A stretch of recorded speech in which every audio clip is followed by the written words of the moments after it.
Hi everyone, and you're all very welcome to this week's online lecture, which is professional email skills. Now look, I know all of you are going to be familiar with the emails, so we're not going to be going over the basics really, okay? The way we're going to look at this is it's one of the learning outcomes, so we're going to be approaching it with that in mind, okay? So we're going to generally look at the Outlook interface is what we're going to be working with. That's something that a lot of you will be used to. If you download the 365, that free version, it's on that, but you can also get a free account online. I'll have an example here and I'll be working through that. So that's good to know. It's used in a lot of offices, so it's well worth getting used to and having a look at. Obviously, composing and formatting and sending we'd all be used to. Replying. We're just going to look at some of the workflows around those things, though. Setting the importance level. That's something you'll need to do at times. Approach with caution, I would say, though. Conversation view is another thing that's really useful in Outlook. It keeps a whole conversation together in an email, but it can get a little bit confusing after a certain amount of time as well if there's too much in there. So we'll just look at that and we'll touch on how maybe you can manage that a little bit. Using categories, so sending something automatically in a particular folder, or when an item comes in, you might want to flag it as a particular kind of an email of a particular subject. Signatures, very important. You might consider using those in your in your regular day-to-day correspondence. If you're applying for work, certainly they're really useful to have, and they look very well. Email attachments, we'll be looking at that. One of the things I want to go on to and just touch on for a second, this is the same in any business environment. There are legal requirements with your email, so just be aware of that, okay? It's not always the most appropriate means of communication, so just do bear that in mind, particularly if you're dealing with something very sensitive with clients, a client-based situation, so just be mindful of that. You're going to password protect documents as well. You can lock in your attachment too to make sure that no changes can be made. Always have it in mind that emails can be forwarded on. They feel very conversational, but at the same time they're not. They're black and white, say, so they can be moved on quite easily. Which brings me to the next point, which is don't put anything down unless you put it down in a letter. That is actually really the same for the real world. Also, just in our general correspondence, it's so easy. It can trick us into being very conversational, but just be aware of that, okay? Particularly when you're in the workplace, you've got to be very careful about that. Okay, again, be very clear. Give clear directions about any attachments, whether they should be forwarded or not. Be very clear on everything, okay? And again, be a little bit careful about this CCing and BCC. We're going to look at that. You CC people at times, BCC. Be careful about it. Don't do it unnecessarily. It's sometimes people overdo it. And sometimes they'll BCC or CC somebody just to cover themselves. You'd want to be very mindful of that. Again, just be careful. Make sure, is it appropriate? And is this person included in this conversation in some way? If you're expecting a reply from them, maybe don't be just putting on the CC, okay? Okay, which just brings us to the professional email etiquette, okay? I'm going to run through this. I'd say all of you have a fairly clear idea on this, okay? Careful about the reply all. You might want to check your settings if reply all is on automatic. Are you sure you want everybody who's CC'd in the list to get this email as well? Okay, just be careful. Professional salutations, exclamation points. It's formal, basically treat it formally. Limit to one subject where you can. You know, all of this is fairly common sense. Reply to your emails, proofread every message before you send it off. And again, just be careful. You can format those emails quite easily and they can look well at times, but again, be careful. It's a formal thing. Not too much with the colours and the large fonts, I would say. Okay, and add your email address last. After you've proofread it, just make sure it's okay to send. Okay. As I say, conversation view, we're going to have a little conversation about that. We will look at that. Again, you want to be careful about it. It can get a little bit unwieldy. It puts everything together in one group. You might want to go off from a conversation view. What I say to you there is it just change the subject line. Once you change the subject line, if you're replying to somebody in it, it goes off on a separate conversation. So that can be handy too. Okay, signing off. Look, I just have this here because sometimes we can get a mental block about how we'd sign off. Say always err on the side of caution. It's never a bad thing to sound overly formal, I think. Yeah, so there's just some little examples there for you. I think everyone here has got a fairly good flow of their voice on an email, but to say it's just handy to think about. Okay. So for those of you who aren't sure, if you CC somebody an email, it means that all the addresses are visible. If you BCC, blind carbon copy, you only see it, okay? Nobody else is going to see it, which is great. You've got to be careful. Make sure you don't forward on somebody else's email by mistake in the CC where it's not appropriate for the other people in the group to be gaining it. Okay, I'm going to look at that there now, okay? As I say, that's just some extra notes on it, but we'll discuss that shortly. Okay. The other thing is, now just good practice with it, okay? If you want a response from a person, try not to include them in the CC list. Generally, that's just if it's just for somebody's attention, for somebody's interest, if it's appropriate for them to know. But generally, just send it directly to the person, okay? Or put it in the first address line if you're expecting a reply for them, okay? And a review. Spam, so you all know this, don't apply to spam. It's not your friend. We're going to have a quick look at filtering as well, how you might filter automatically certain group or spam emails that come through. You'll recognize them as you come, so there's little rules that you can set up that'll help you with that. So basically, this is all about just taking charge of your email here. There's a couple of extra links I have there. I'll put them up on your Moodle page as well, and you can have a look at them later, and hopefully they'll be useful to you. Okay, and just before we move on to the demo part, a little word about security, okay? We are going to have a look at that. We're going to attach a password protected document to our email. And you can encrypt it also as well. Easy enough. I have these notes here, just if you want to go back and have a look at them, but I'll show you how to do it. It'll just take a moment. Okay. There you go. There's a little bit more there that you can have a look at. Again, I have something there for Gmail as well, because I know a lot of you aren't using Outlook. I'll put a couple of links up there that'll bring you to some of the more used email accounts as well, that might give you a little bit more information about signatures and the like, and how to filter your inbox and so on in these various different emails. Okay. So just to point out here now, your records management. This really ties in to what I was saying about the legal requirements, okay?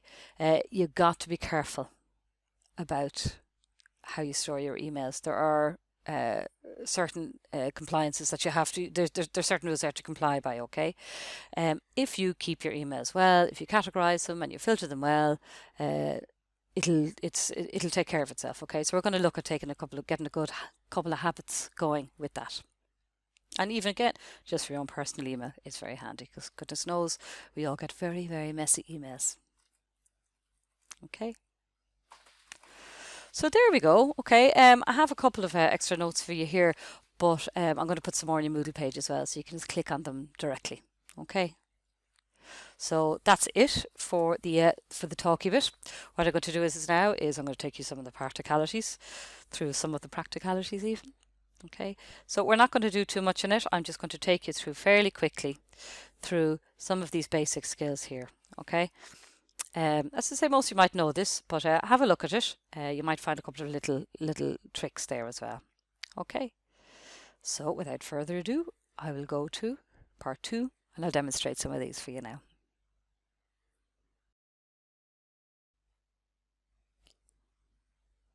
Okay. So what I'm going to do is we're just going to look at Outlook here. As I say, you can sign up for a free one of these if you just go to outlook.com. Brings you here. 365 online. As I say, you also have access to that through your student accounts. In that way, you can also get Word and Excel and PowerPoint and all those extra add-ons free as well. But if you don't need those, sure, this works perfectly well. Okay, I have an email set up here already, IT Skills Demo. We're just going to sign in here. Oh, sorry. Actually, at outlook.com. Okay. Just so you notice, it comes with all these extra things here as well, OneDrive and everything as well. So it is quite useful. We'll have a look at them for a moment too.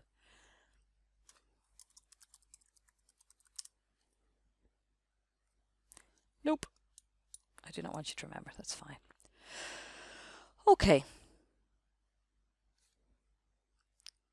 So let's just have a look here now. Okay, there's obviously not too many things in here. I just made a few little emails to myself there. It's nicely organized here. You can see your inbox here. You can see your sent items. You can see your drafts. There's a number of things here, so it's very handy. We can add a new folder in here quite simply as well. I'm actually going to add one in now before we do anything, because it is very good to get used to taking control of your folders. So I'm going to do email skills. We'll just put that in there. So that's a little folder there. I can drag things into it as well if I want. So that's very handy, right? Very quick and easy. But we'll come back to that later, okay? I'm going to use that in a little while. What I want to do is I'm going to do a new message, okay? Now, there's a few things that we want to do here. All right, so the first thing is you see here, the auto signature is not great. You should really put something in it instead of that, I would say. So what I'm going to do is I'm going to go up here and I'm going to put a new one in. So if I go to my settings and I go to options and I go all the way back over here, okay, and I am going to go to layout. Okay, there's a few things down here. You don't remember this by heart. You can have a little wander around yourselves, but generally a lot of the stuff we're doing here is looking at layout. Okay, so I'm going to go to my email signature here. Okay, now this is the free version. It's only going to allow me to have one. If you have the free version of the 365, I think you get more options. Certainly in a full professional one, you can have a few different signatures. But just look for this. Even one is fine. So I'm just going to put down. How do I spell my name? There we go. Okay. Library Griffith College.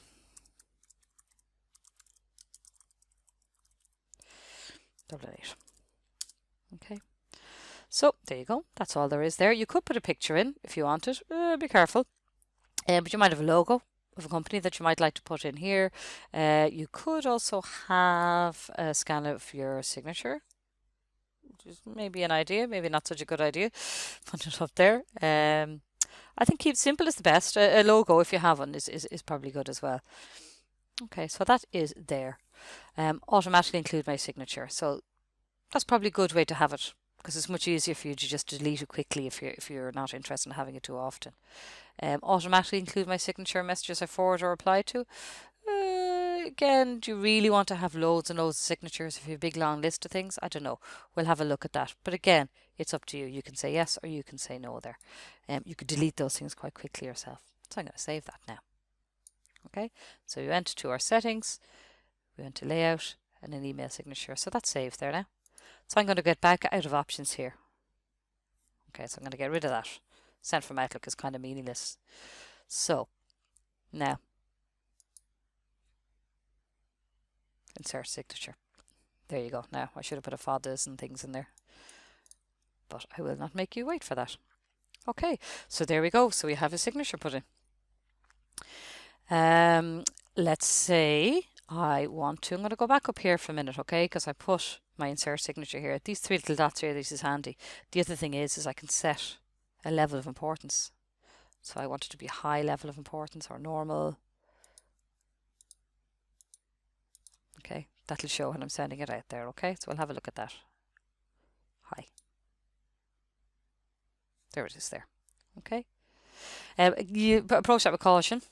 It is useful and it is good and you can be expected to use it. But if you're kind of using it without like a proper thought for the workflow of other people as well, you know, then it kind of just becomes background white noise. So just be aware of that. But it can be very important to have that too, so you know it's there. Okay. So the next thing is I am going to do an attachment, okay? Now, the attachment I want to do is a password protected Word document. So I'm just going to quickly pop into my Word here, okay? So I have this document here. Let's pretend I want to password protect it. I'm going to go over to my file over here. And before I go save or save as, we've got all these things here. Okay, so if you go into your protect document, there's a number of things you could do that could be appropriate depending. So you could mark it as final, so it's only read-only. You can restrict the editing in it. There's a number of things you can do. The digital signature could be useful as well. Again, just I mean that could be appropriate in a work environment. Again, you'll see what's the protocol in any particular office. I'm going to encrypt this to the password though. So if I click on that there, it's going to 1, 2, 3, 4. Okay. So note this: if you lose or forget the password, it cannot be recovered. It is advisable to keep a list of them in a safe place. Okay. I'm just doing 1, 2, 3, 4. There we go. I'm going to save it there. And 1, 2, 3, 4. Okay. There we go. So that is now password protected. Okay. So I'm just going to save that now. And I'm going to attach that to my email. Okay, so here I am back on my email. I'm going to go attach.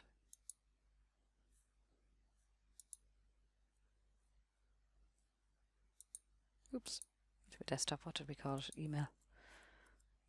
Attachment. Okay. So I'm actually just going to send that to myself. No, I'm not going to send it here.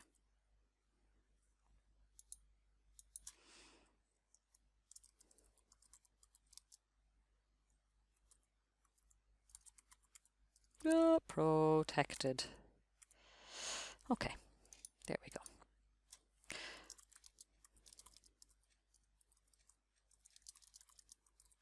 Not very imaginative. Okay, so that's all very simple. The other thing I'm going to have a little look at here, doesn't have CC or BCC necessarily very clearly marked. I'm going to show CC even, and I'm going to CC myself. Okay. And then a BCC, and I'm also going to BCC myself, so that's fine. Nobody else really minds. So again, just to say CC, everybody can see the CC. So you can send it to one person, CC 5 people. Those 5 people are going to see each other's emails. Within an office, that could be appropriate and it could be good for them to see it, but please be careful. You don't want to be CCing clients' emails around by mistake. BCC means nobody else can see it.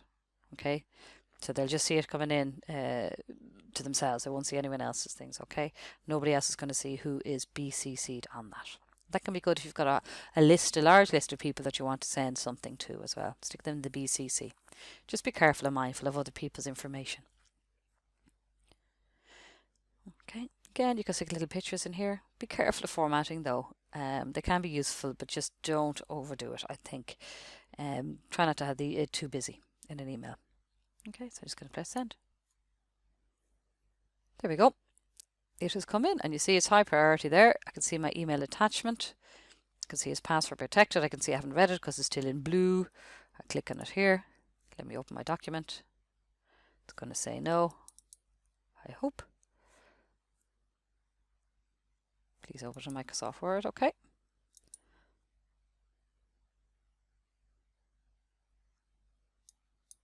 So you download it there. I'll open it up. So, well, 1, 2, 3, 4. Now you can see the one behind it because that's the one I had open already. Okay. So there you go. So it's in there. I wasn't able to open it again because it was password protected. Okay, so there you go. Now, just as a quick aside here, now remember I was talking about the conversation view. See this one below here now, loads of, these can get very long. So just be mindful. I think it goes up to 100 before it automatically divides out and starts a new thread. But what you can do is it's got Zotero project here as a subject line. If I was to forward it on and change that subject line, it would start a new conversation. Okay, so I just click reply here. I have the set so she's going to reply to me. The other thing you can do is if you wanted to reply, if there was a number of people on it there, you could go to reply all and it would do everyone in the list. As it happens, it's only me there. So reply all. And then the other thing is that it's go ahead and just forward it on. Okay, so I want to forward it on to a whole new person. So to whoever, and I say, hi, I got this, thought you'd be interested.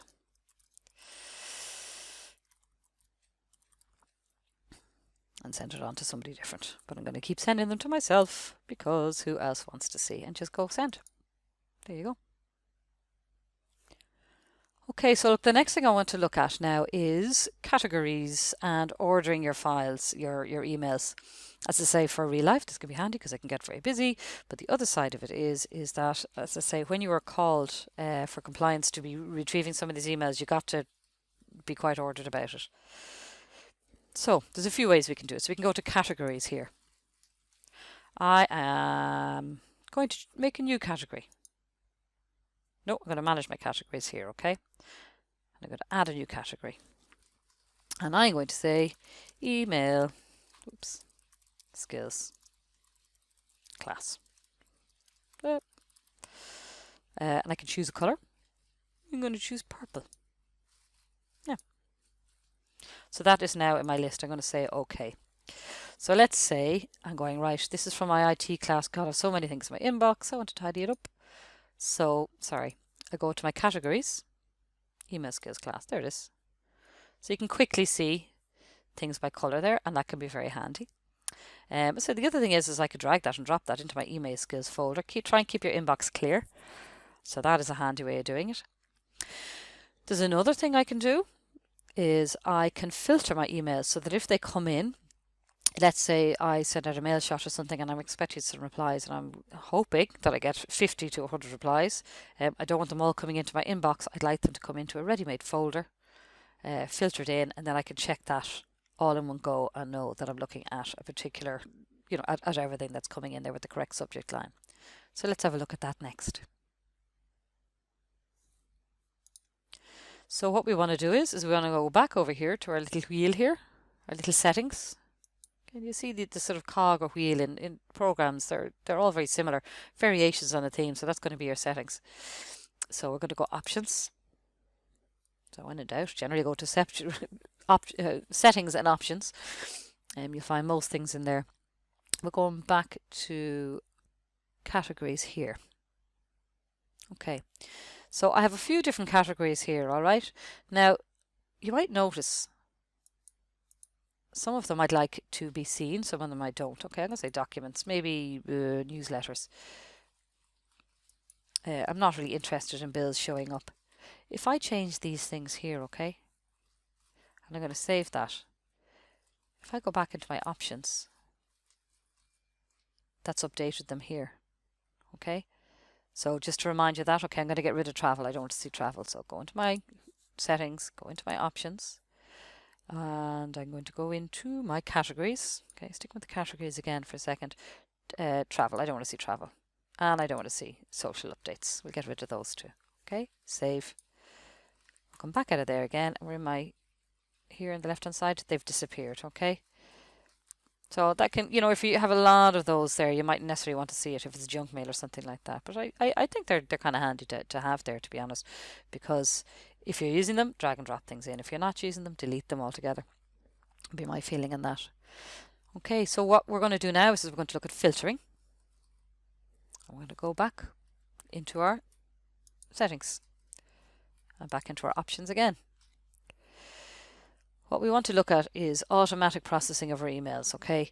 And we are going to look at inbox and sweep rules.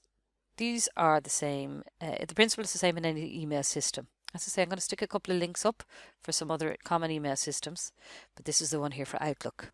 Okay, so inbox and sweep rules. Rules is basically what you're looking for. So I want to add a new rule, please. And I am just going to call this Zotero. Is my rule. So what I want is I want everybody who has Zotero mentioned in the email or in the subject, I want it to go into a particular folder, okay? So I want it if it has in the subject or body. If anyone mentions Zotero in the subject or the body, I want it to go in here. I could add another thing in there if I think it's likely. You know yourself. You'll get the feel of it, okay? Now, what do I want to do with that? I want to put it in my Zotero folder, so I want to move it to a particular folder. I could copy it, delete it automatically on site if I really don't want it. Okay, so I'm going to move it to a folder, and I don't have a Zotero folder. Let's call it my IT skills online folder. And I'm going to say OK. So now, anytime something with the word Zotero comes in, I'm going to say OK to this. It's going to automatically go into my IT Skills Online folder. Now, it hasn't got it yet because nothing has come in since, but any time from here on in, anything that has Zotero in it is just, oops, sorry, I'd go to my IT skill folder and I'd find it in there. Sorry, did I put that in the wrong one? Okay, put it back up there. Okay. So say if I have a class and I have everyone sending me something from a particular class, I can put them all in here and they'll show up there, and it just makes it easier for me to get. So there you go. There's a few things we've discussed there now. Okay, we have discussed putting categories in.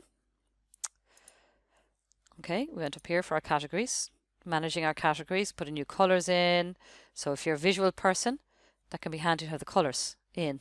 So you might have for a different subject, you might have something for Griffith College, you might have your study stuff, whatever it might be from a particular lecture, you might have a colour on for that, okay? We have looked at having our setting up folders here. You just do a new folder. You can drag and drop directly into them.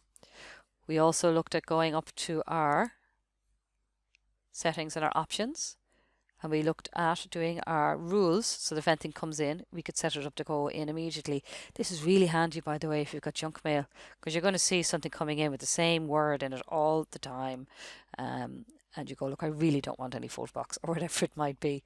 You can set up a rule, say every time something with photo box or whatever it is comes in, I want you to put it directly into my junk folder, or whatever it might be, and then you never have to be bothered by it again.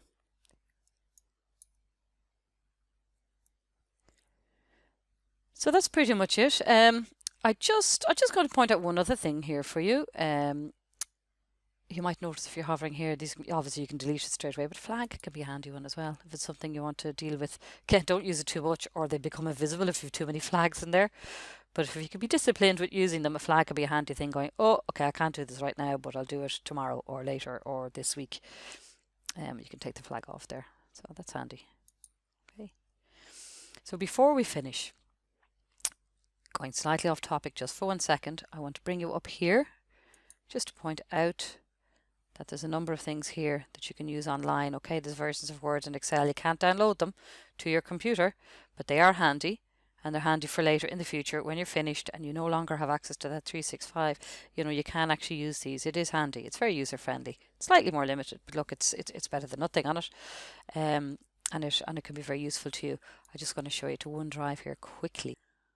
Okay, so look, what I did is I saved that email attachment from earlier on, the password protected one. So I have that available to me here on OneDrive. If I click on it here, now it's not going to open for me. I need to put in the password. Okay, so we've covered that already. But just to quickly point out to you, I could share that with somebody. I could send an email to any number of people, and I could say, here, take a look at this, class notes, whatever it might be. So that is a very handy thing to know about as well. Okay, so look, that's pretty much it. So we covered quite a few things there now. As I say, a lot of you probably were fully aware of all of that. Some of you may not. Hopefully you learned 1 or 2 things from it.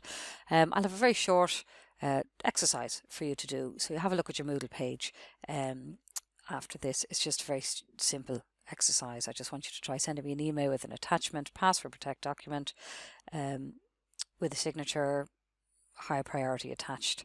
I'll just post it below this lecture here, okay? Nothing to worry about, just a little exercise just to see, get a feel for it. If you have any questions at all, let me know. You don't have to do it through Outlook if you don't want to for this purposes of this.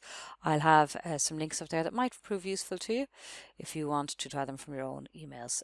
But you might try the free Outlook. I'd recommend it. It's a useful thing to try out. Okay, so thanks very much for your attention as always. And if you have any more questions for me at all, please do not hesitate to drop me an email on it. Okay, so thanks very much for your time. Take care.